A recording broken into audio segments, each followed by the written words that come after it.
Hello there, sorry from 17 once again. This is my NieR hard/very hard walkthrough, and this will be getting us the B ending. We're playing as 9S, and this is chapter 1, which I assume is called the Prologue. So you'll notice immediately that we're doing something reminiscent of what we did in the first level, but slightly different. And that's kind of the moral of this entire campaign playing as 9S. You're going to do a handful of sections that are new, where he did his own thing, whereas 2B was doing whatever we did in the last campaign. And then you're going to do a whole host of moments that we did together. And I want you to temper your expectations, folks, because as much as the new stuff is interesting and fun, you're going to do a lot of the stuff you've already done. So if you're expecting this campaign to be vastly different and change your expectations or what you did in the game the first time round, you're not going to see too much new. But what you do see new is kind of really cool, like this section right here. This is probably one of my favourite shooting sections in the game, because it's really interesting. Super interesting to be frank. And let's face it, we've had every perspective of shmup in this game, and now we get this kind of roguelike, moving around dungeon crawling shmup, which is a fantastic idea and something I would have loved to have seen the game do more of. But this is the only sequence where you'll see anything like this, and it's a true shame, because it's fascinating and different, and it also opens up the mechanic of hacking to us, which you saw briefly against the songstress boss, where she hacked you and you had to do this crazy minigame with a little shmup man and shooting the balls and everything. Well, now when you play as 9S, you have access to that at all times. And the minigame will be random, and it will be taken from a pool of potential minigames. And if you do it, you can do all hosts of damage to enemies, from stuns to area of effect damages to even taking control of them and attacking. But in this sequence right now, you move through this cross environment, and on each point of the cross is going to be a hack. But to get to it, you have to take down the defenses and the enemies that will spawn into the location. The only thing you really need to know here, guys, is that when you push forward and the enemies spawn, if you do it too aggressively, they'll spawn on top of you, and if you're playing on hard or very hard, you'll take incredible damage, and it'll be game over. So be very careful. Also, you'll notice I'm pressing square a lot to slash my sword. I'm doing this just in case anything spawns on me, so I can put it down immediately, and of course, it will also swathe through all the bullets. So if you see any bullets coming your way, slice them, get rid of them, or dodge them. It's entirely up to you, but take your time. Try to check your avarice so you don't get too greedy when it comes to your aggression, and you should be fine. But it stands to reason, and I'm sure you've expected it by this point, that there is no checkpoint on this beginning sequence. It's really frustrating too, because there's a section before this that I didn't put in the walkthrough, where you have to control a robot that moves very slowly, and you have to go and pick up a bucket to put oil in it to go and heal a friend of yours, and the whole sequence takes like 2 minutes, but it's completely unnecessary. And this is a 17-minute video, and there's no checkpoint in those 17 minutes, so if you die at any point, if you're playing on very hard and it's one-hit kill, you will have to go back to carrying the bucket again, which is the 2 minutes of hell that you have to repeat before you even get to the section before this, before you even get to this section, before you even do the bosses or any of the gameplay. And I'm at the point in this walkthrough, if you watched my 2B run, you know that I think that the game is shit for checkpoints. It's the weakest part of it, easily. A game this interesting is completely ruined by bad checkpoints. And it's a big shame, because not only does it completely cuckold the difficulty and make it more patronising than enjoyable, but it just ruins what could have been an even better game. And this section is ruined.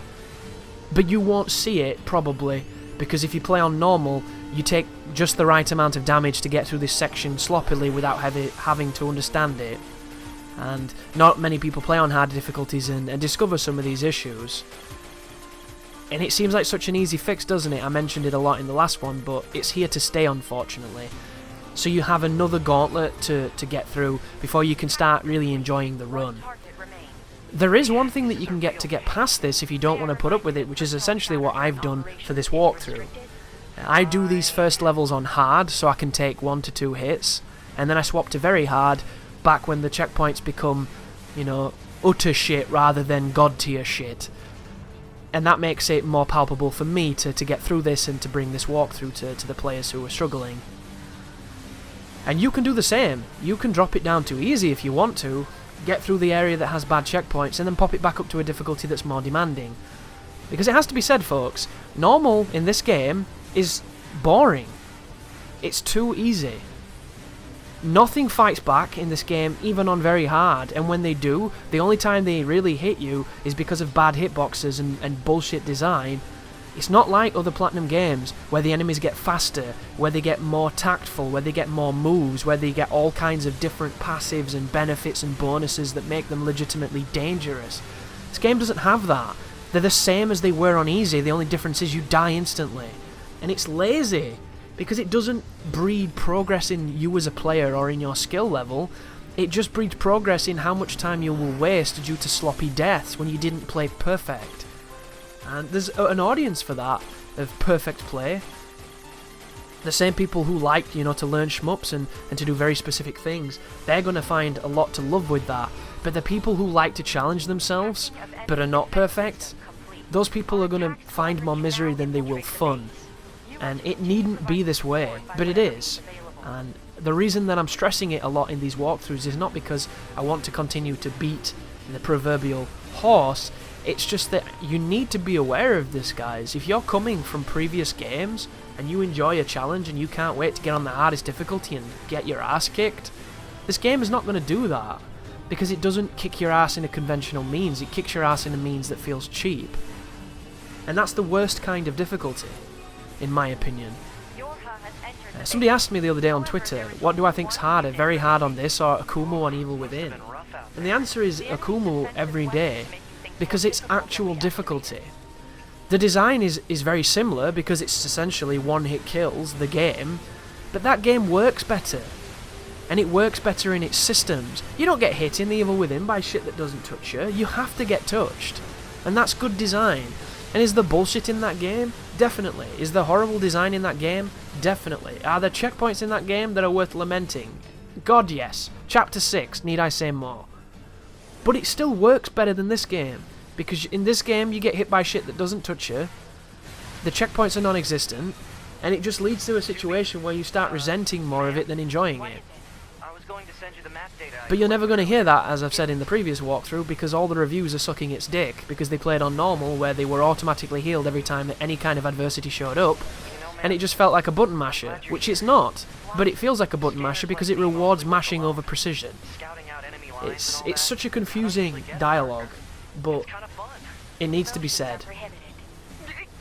But right now, we're still in the shmup section. The shmup sections don't change.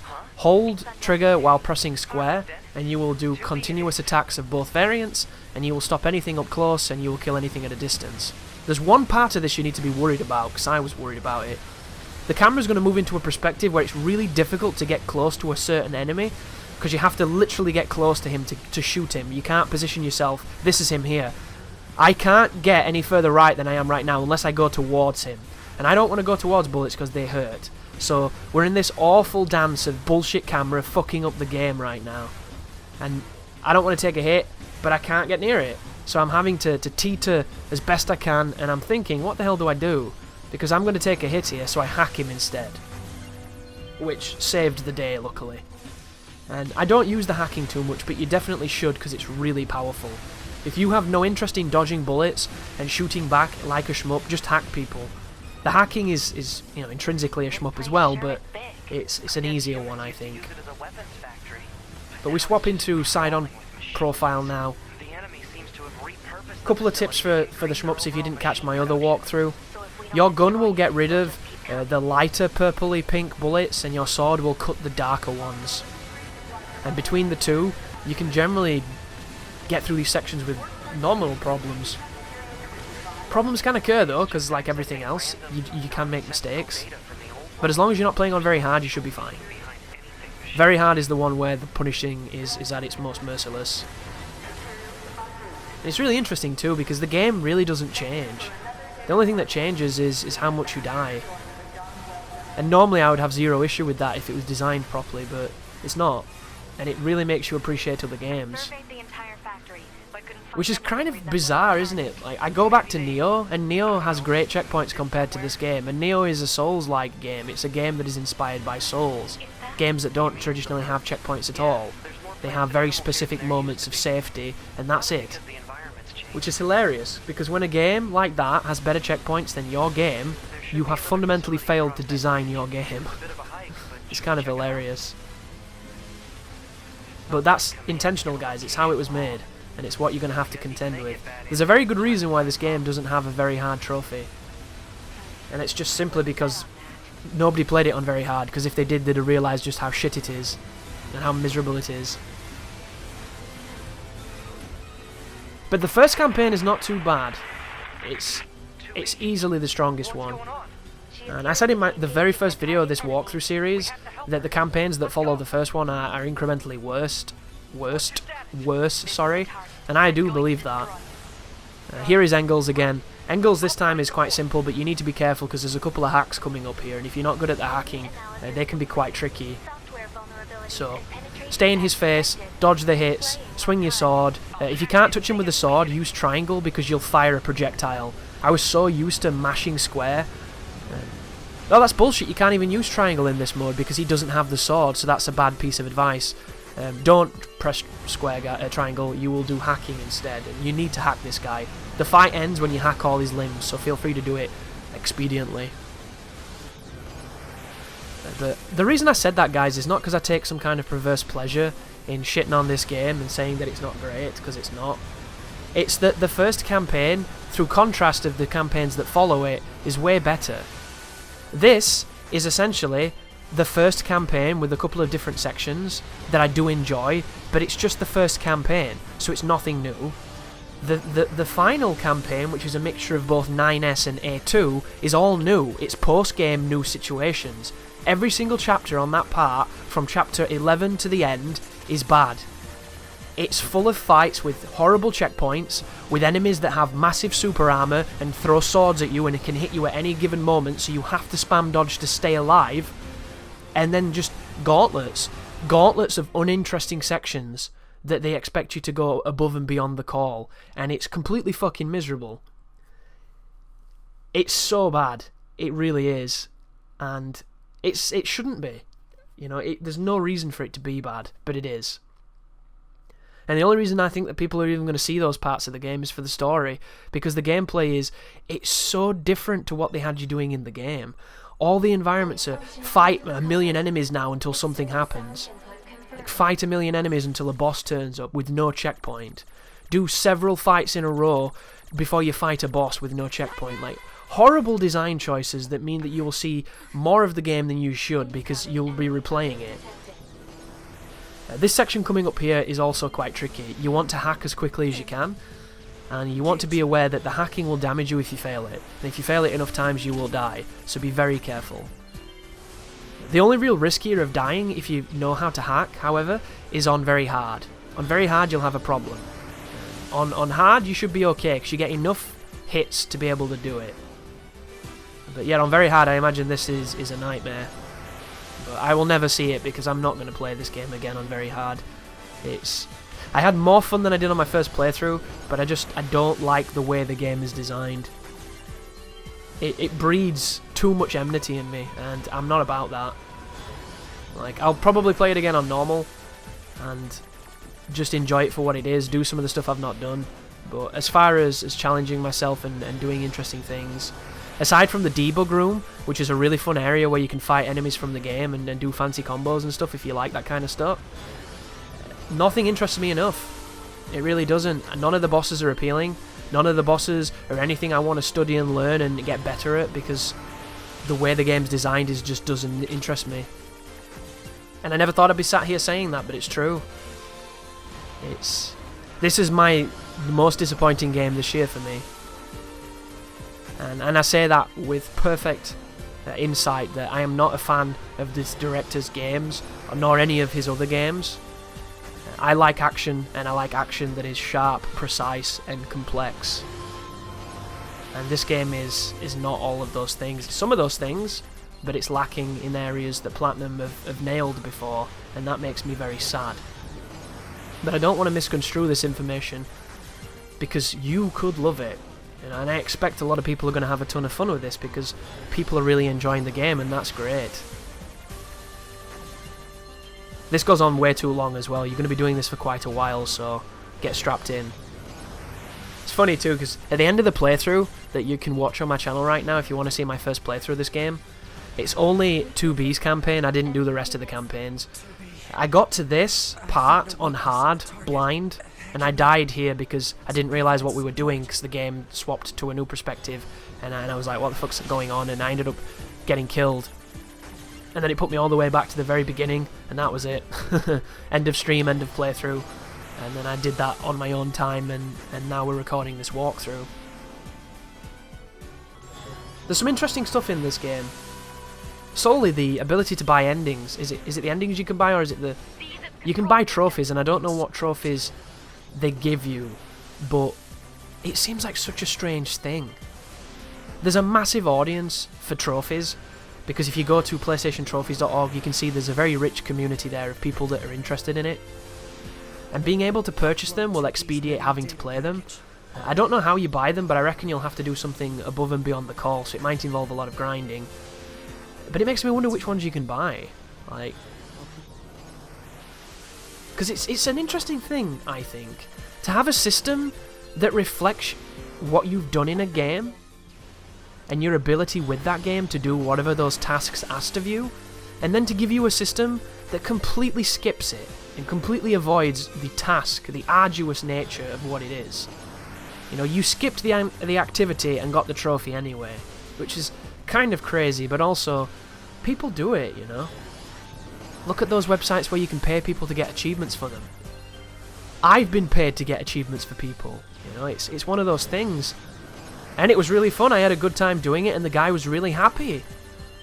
And it's awesome, but it's kind of weird, you know, no offense to anybody who is that way, but, like, I can understand it for maybe one or two things, to try and finish something off. You know, you gave it a good try, and it's clearly beyond your ability. I get that. Like, there's an achievement in Guitar Hero 3 for getting, I think it's 20 FCs on Expert, which is 100%, and I think I've got 16 or something. I need a few more, and I always choke, because I'm terrible at getting 100%. I'm a decent player, but I'm not a perfect player.